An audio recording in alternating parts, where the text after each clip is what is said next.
Pues vamos a ir a lo que hoy traemos. Me da muchísimo gusto saludar. Ya está vía Zoom conectado mi querido Arsinoé Orihuela. ¿Cómo estás, Arsinoé? Bienvenido. ¿Qué tal, Jonathan? ¿Cómo estás? Oye, ¿me escuchas bien? Porque ya no tuve oportunidad de hacer la prueba de audio. Pues creo que sí te escuchamos. Yo te escucho bien y creo que sí me dice producción que te escuchan bien. Nada más estar ahí cuidando el micrófono. Perfecto. En las respuestas. ¿Cómo estás, Arsinoé? Bienvenido a Resentidos, aquí en Sin Censura. Muy bien, muchas gracias. Pues me encanta el nombre de tu programa, la verdad. ¿Te gusta? Sí, hombre, hay que usar esos calificativos despreciativos. Exacto. Que se usan a menudo contra las izquierdas y particularmente contra el movimiento obradorista para apropiarnos de ellas, en cierto sentido, ironizar, ¿no? Por ahí yo en alguna ocasión también planteé la posibilidad con unos compañeros de tener un programa que se llamara Jacobinos, ¿no? Porque, digamos, Jacobinos tiene más o menos, evoca lo mismo que el resentido, ¿no? Sí, claro, entonces, claro. Ahí hay un trabajo de apropiación. En fin, eso te mando un saludo. A mí también me da mucho gusto saludarte, pero justo lo que tú decías era como empecé el primer día de este programa, como la justificación, por decirlo así, del nombre, y hablábamos justo de cómo se había apropiado como algo negativo, ¿no? Y que incluso nos lo gritaban en el campamento de Reforma cuando estábamos protestando en contra del fraude electoral y cuando hacíamos diferentes protestas en contra de la privatización del petróleo, la defensa de los energéticos, y nos gritaban resentidos.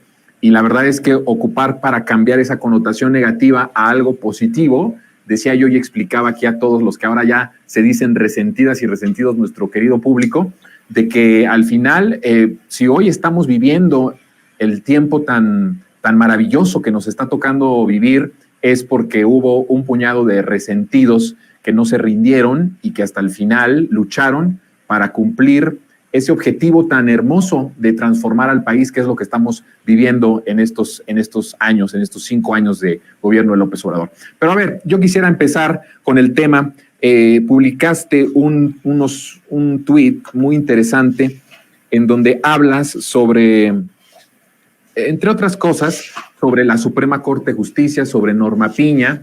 Y a mí me gustaría que nos empezaras a hablar sobre esos entes políticos que decías tú y señalabas que están muy hacia el narcotráfico, hacia el crimen organizado. Platícanos un poco este tuit para que lo podamos entender en su dimensión y vamos charlando conforme nos vayas tú ilustrando sobre este tema.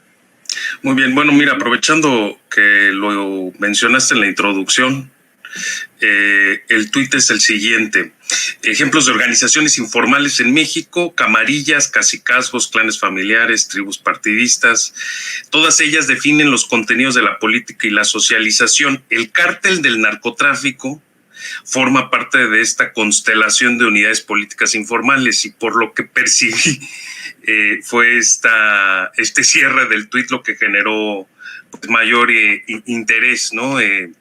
Y bueno, el planteamiento pues, responde a que a veces en la opinión pública, a mi juicio, se sobredimensiona el papel o la efectividad de las instituciones formales, ¿no? A ver, en un país de tan baja intensidad institucional como es el caso de México, históricamente somos un Estado nacional relativamente joven y atravesado por un pasado colonial traumático. Digamos, los momentos determinantes de la política discurren fuera de las instituciones, ¿no?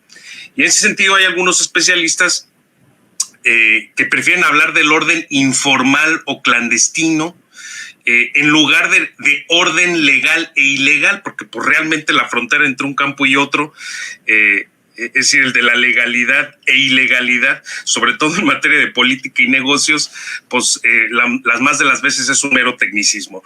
Entonces, uso la denominación de organizaciones informales para referirme a esta constelación de unidades, agrupaciones políticas que en la experiencia cotidiana de los mexicanos definen los contenidos relevantes de nuestra vida pública.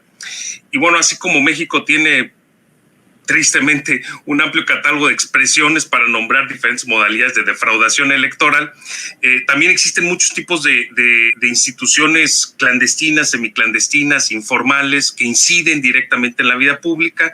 Por ejemplo, como comento ahí en el tweet, están las antiguas camarillas, que bueno, no son tan antiguas porque todavía sobreviven algunas de ellas, los cacicazgos, sobre todo en zonas de menor densidad urbana, clanes familiares, en fin. No es accidental que los apellidos de las familias súper ricas pues se reciclen en este país, ¿no? Pero también hay tribus, corrientes, bandas, facciones, fracciones, y digamos esto sería el elemento, si tú quieres, innovador. Yo añadiría, sobre todo en nuestra época, a los cárteles del narcotráfico, que el discurso oficial, y acá yo incluiría a la academia, o bien los desconoce o bien los sitúa en las antípodas del Estado, ¿sí? Pero que, sí, bueno, la evidencia indica que se trata de otro actor político dentro de este extenso repertorio de organizaciones informales que plagan la política nacional.